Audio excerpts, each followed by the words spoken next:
ನಾಳೆ ಮಾರ್ಚ್ 13ರಂದು ದಾಂಡೇಲಿಯ ಶೇಖರ್ ಆಸ್ಪತ್ರೆಯಲ್ಲಿ ನುರಿತ ಕರುಳು ಮತ್ತು ಲಿವರ್ ತಜ್ಞರು ಹಾಗೂ ಮೂಲವ್ಯಾಧಿ ತಜ್ಞರು ಲಭ್ಯ. ದಾಂಡೇಲಿ ನಗರದ 14ನೇ ಬ್ಲಾಕ್ನಲ್ಲಿರುವ ಶೇಖರ್ ಆಸ್ಪತ್ರೆಯಲ್ಲಿ ನಾಳೆ ಮಾರ್ಚ್ 13ರಂದು ಬೆಳಿಗ್ಗೆ 10 ಗಂಟೆಯಿಂದ ಮಧ್ಯಾಹ್ನ 2 ಗಂಟೆಯವರೆಗೆ ನುರಿತ ಕರುಳು ಮತ್ತು ಲಿವರ್ ತಜ್ಞರಾದ ಡಾಕ್ಟರ್ ಸಂದೀಪ್ ಕುಂಬಾರ್ ಹಾಗೂ ಮೂಲವ್ಯಾಧಿ ತಜ್ಞರಾದ ಡಾಕ್ಟರ್ ಜಯಪ್ರಭು ಉತ್ತೂರ್ ಅವರು ಸೇವೆಗೆ ಲಭ್ಯರಿರುತ್ತಾರೆ.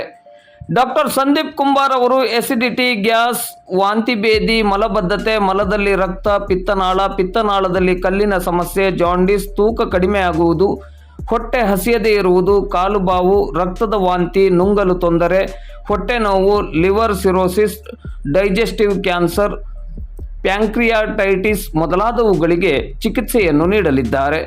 ಡಾಕ್ಟರ್ ಜಯಪ್ರಭು ಉತ್ತೂರ್ ಅವರು ಮೂಲವ್ಯಾಧಿ ಚಿಕಿತ್ಸೆಗಾಗಿ ಇತ್ತೀಚಿನ ತಂತ್ರಜ್ಞಾನವನ್ನು ಲೇಸರ್ ಪ್ರೋಕ್ಟಾಲಜಿ ಬಳಸಿ ನಿಖರತೆ ಮತ್ತು ಪರಿಣಿತಿಯೊಂದಿಗೆ ವೇಗವಾಗಿ ಗುಣಪಡಿಸುತ್ತಾರೆ.